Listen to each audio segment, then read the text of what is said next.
I'm starting to learn more about the political side of things. Yes. You have to. You have to learn from it and connect the dots. And I'm connecting the dots. Mm. What is your perspective on how do we move forward? How do we move forward? How do we move forward? What Easy. are the... Oh, okay. All right. Let's go for it.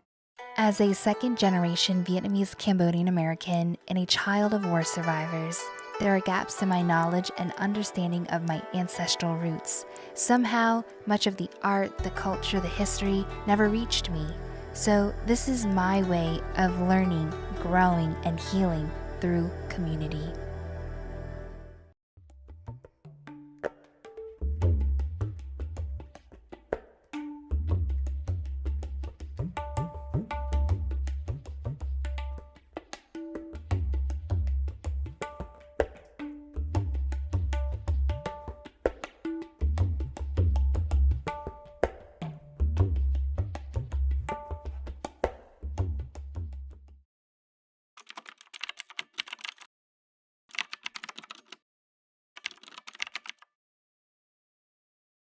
Protein, so I added an egg, but this egg in there mixed in and stuff. Oh, okay. Yeah. It's one of my favorite dishes. Quick, simple, easy. Doesn't feel heavy on the stomach. You know? Okay. Lots of fiber, lots of veggies. Yes, I see that. And gravy and stuff, but you should try it. Okay, I'm gonna try it.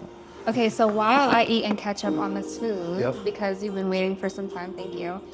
Will you introduce the folks who you are? Sure. Yeah. And introduce myself and what I do. Yeah. Stuff like that. Yes. Hello world. My name is, I have 10, there's 10 letters in my name. My name is S1E12. It means two things, either golden sage or golden cup, depending on the pronunciation. Dad is Chinese Vietnamese, but I got a Sanskrit name. Mom's Cambodian. But I was born in Thailand, so, and Thais and Cambodians and Laos Yeah. share similarities when it comes to names that have a meaning. So they base it on the Sanskrit language or Pali, Buddhist language. Yeah, they might have a different pronunciation, but similar names, very long. But I just go by Mony for short. Mony. I wanted to interview you today because you're Khmer, Viet, and Chinese. You are an artist. You are a DJ, which is really cool, from one artist to another. And music producer. And music producer. Yes. Yeah, so I'm always fascinated when I have the opportunity to connect with other creatives It's amazing. and talk about the artist journey. Yes. I'm sure I'm going to learn. Yeah, for sure. I'm an open book. I'm always learning, and I'm always challenging. You know, seeking new things. I get bored if I don't learn, don't connect with other people, learn from their situation. Yeah. Why don't you just pause so they're talking, and then we'll just say, yeah. So feel free to eat, and then we're just going to always You can edit. edit everything. Yeah, we can always edit too. Yeah. But yes, this is good. Good. Yep, thank Good. you. Cool. Is this like common? Is a common staple dish or For the city people, yeah. for the city people? Phnom Penh, Cambodia, yes. I wonder. Because the Chinese are mostly in the city.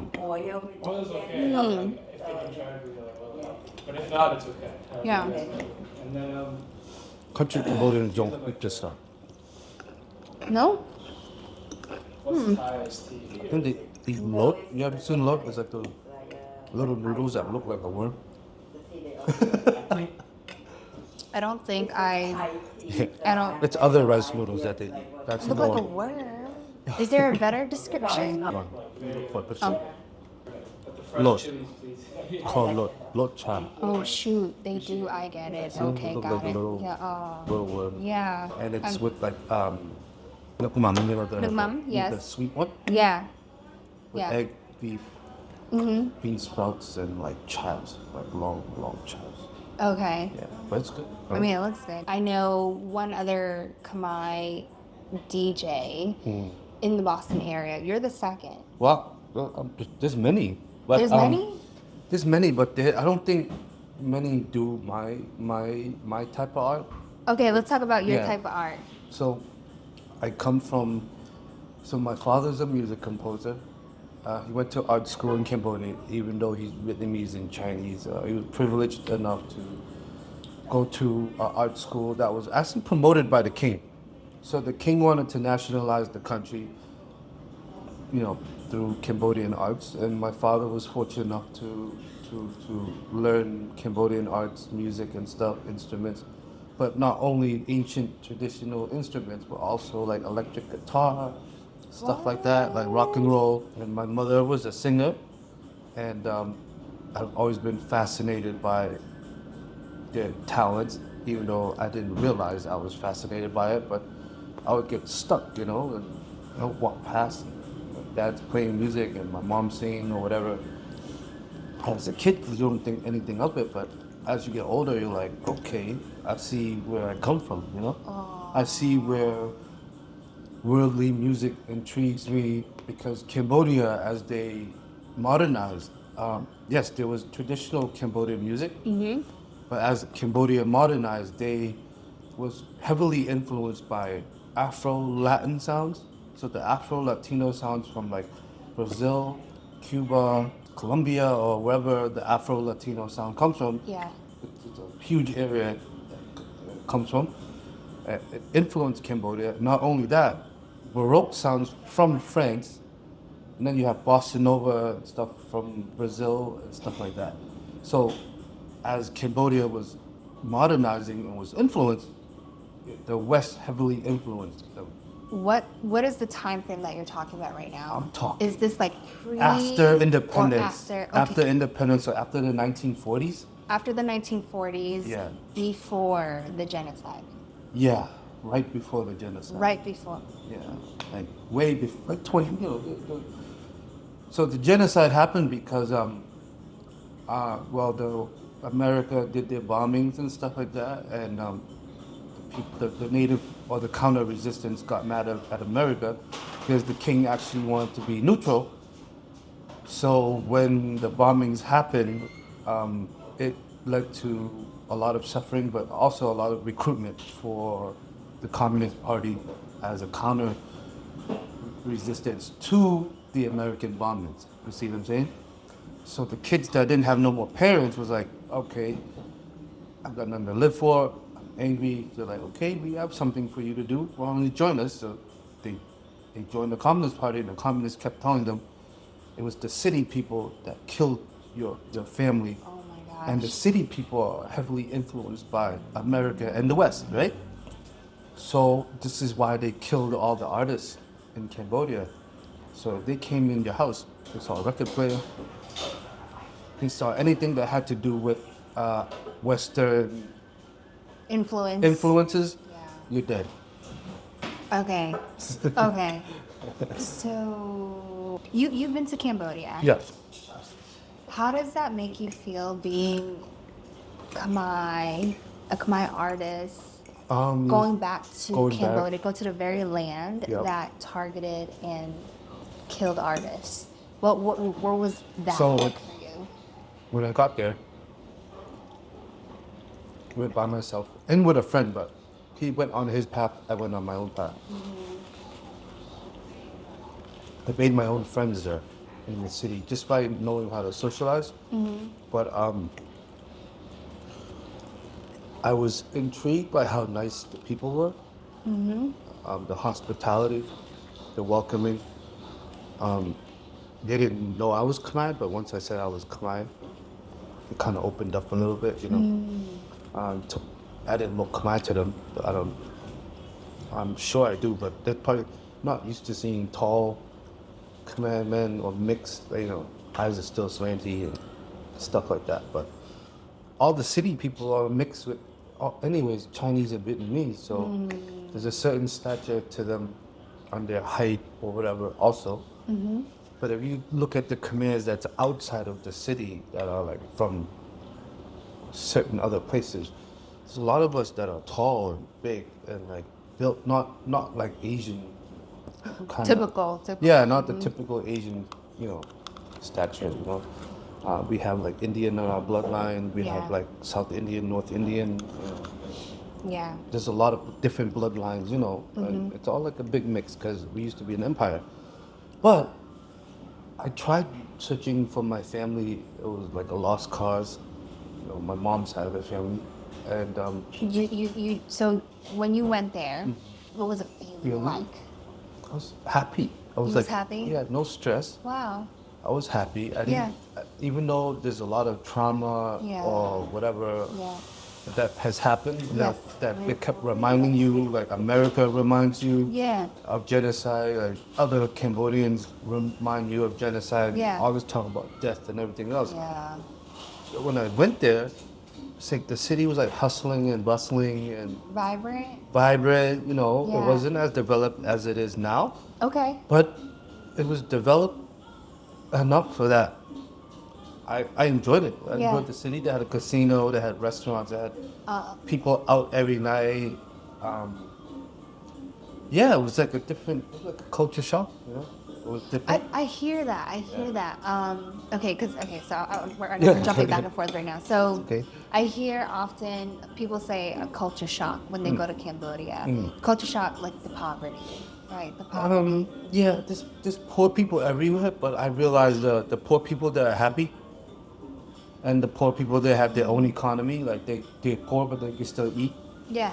They may not have like the best medical in the world or whatever. And a lot of them rely on like, you know, natural remedies, you know. So I mean, the more sophisticated your life gets, I guess the more sophisticated your medical is. But if you're not used to having a sophisticated life or first world type of lifestyle, all ancient cultures in the world relied on Holistic remedies. natural remedies. Yeah. Interesting. Yeah.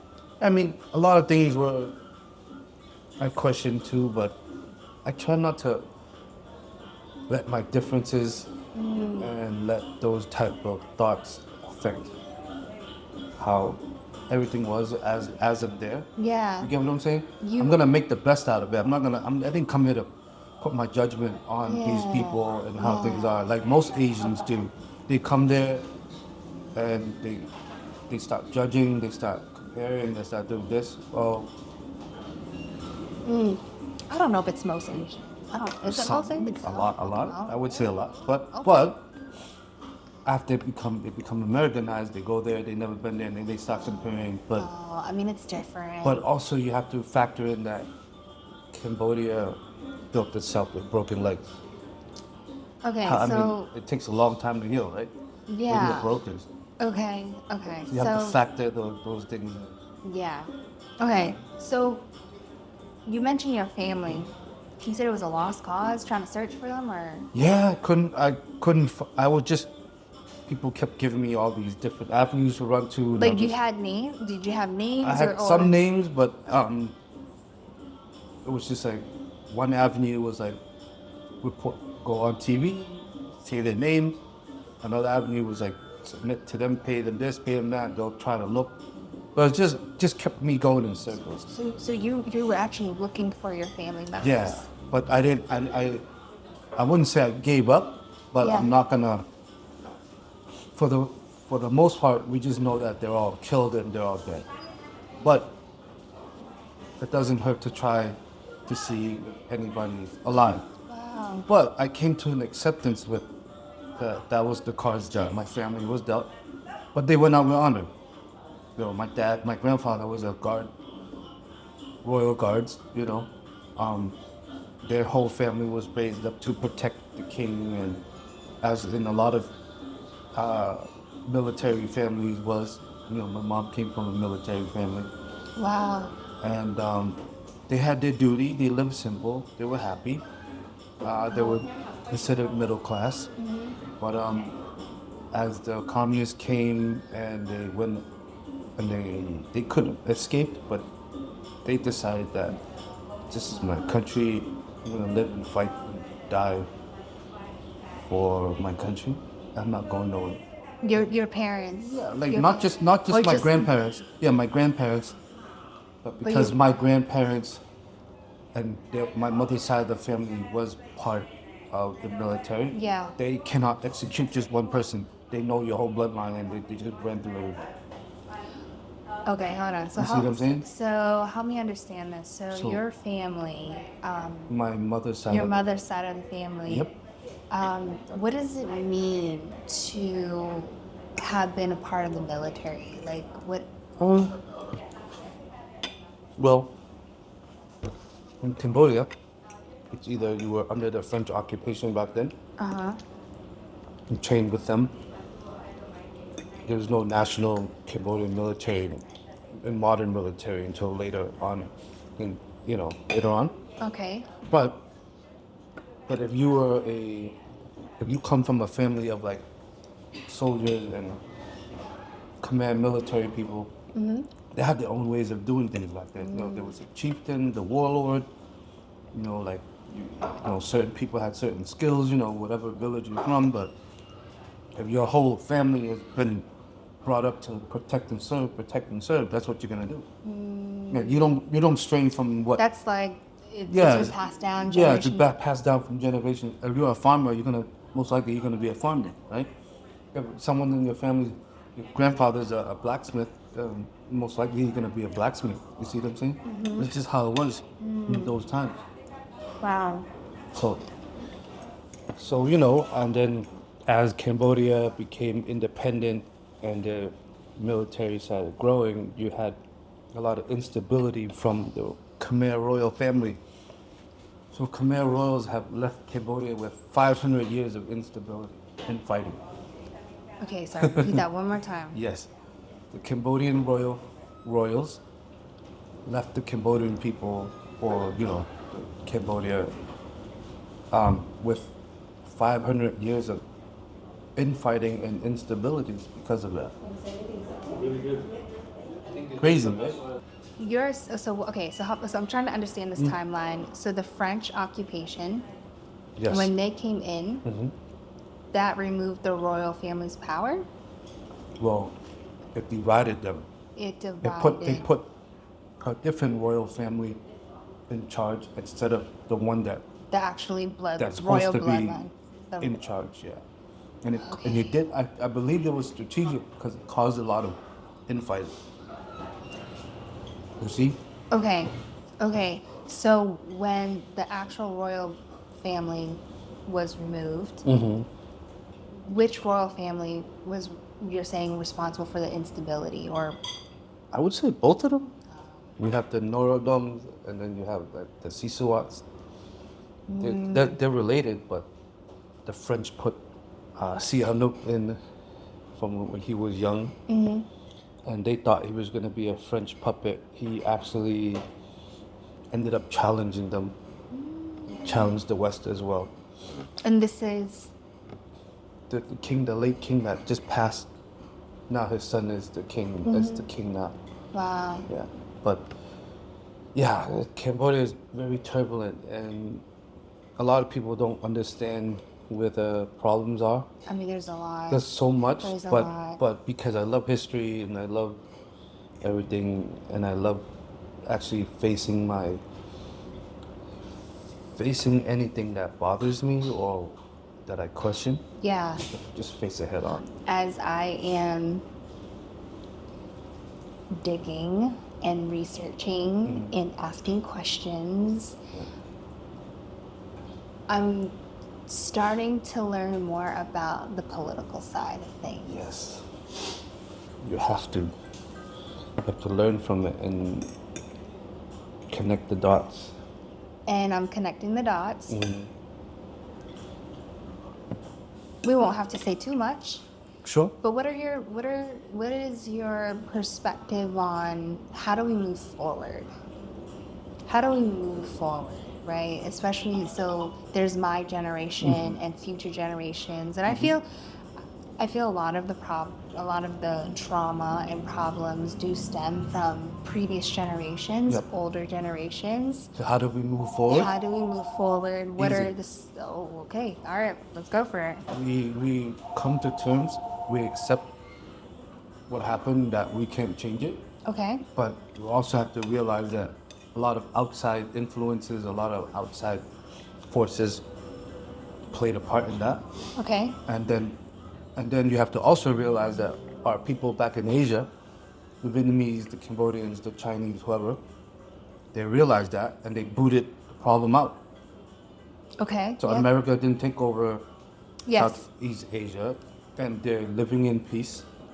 And we should look at how they dealt with it and how they moved forward, and take that in as a big, huge perspective, and kind of.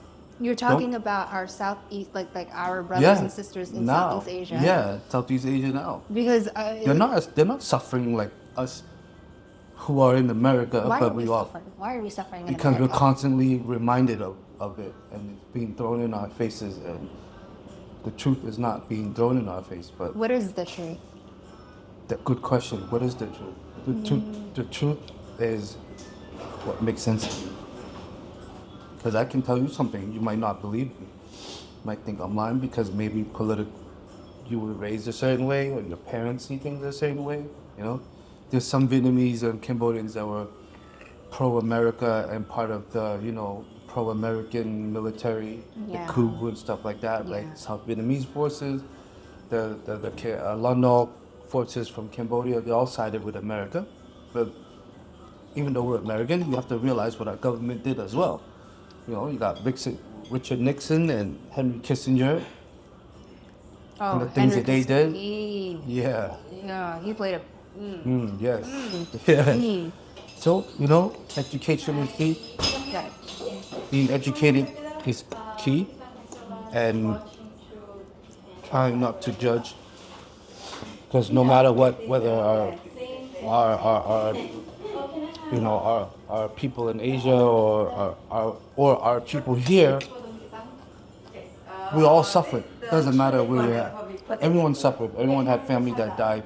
Everyone had to relocate. Except that just because we come to America, and somehow we believe that we do live a better life. We have no right to say how they're living over there. Yeah. You see what I'm saying? Yeah. And we all can learn as Asian Americans to accept that and not judge each other's background or how our lives are in the world that we live in. Yeah. And just see it for face value as people are kind and nice and treating you fairly and correct. That's all that should matter. Hi friend, it's Alcina. I wanted to come in here and say thank you. Thank you for being here. Thank you for being a part of my journey. If you enjoyed this video, and maybe you have been following me throughout the whole entire Healing Through Community series, and you are behind the mission of generational healing, please consider contributing, donating to the Sound of Healing documentary project, where we go to Vietnam and Cambodia to go learn what the ancient sounds are, to then incorporate that into new conscious healing music. If you haven't heard my music yet, this is the time to do so. I'll include the link down below for you to check it out. It's on Apple, Spotify, YouTube, so that you can better understand what is conscious music, what is healing music. It's music that it's intentional to make you feel good, uplift you, motivate you. This is your opportunity to be a part of a project that will impact generations and promote healing beyond time and space and beyond the physical realm. This is a project that is near and dear to my heart, and it is also a divinely guided project. Next year will be the 50th anniversary since the end of the Vietnam War and the 50th anniversary since the start of the Cambodian genocide. 2025 is a big year, and that is our deadline to finish this project. But we can't do this project without your support. So please do what you can, spread the word, and if you can contribute, please do. And let me know if you have any questions, feedback, thoughts. Thank you for your consideration, and let's continue to heal and grow together. Bye for now.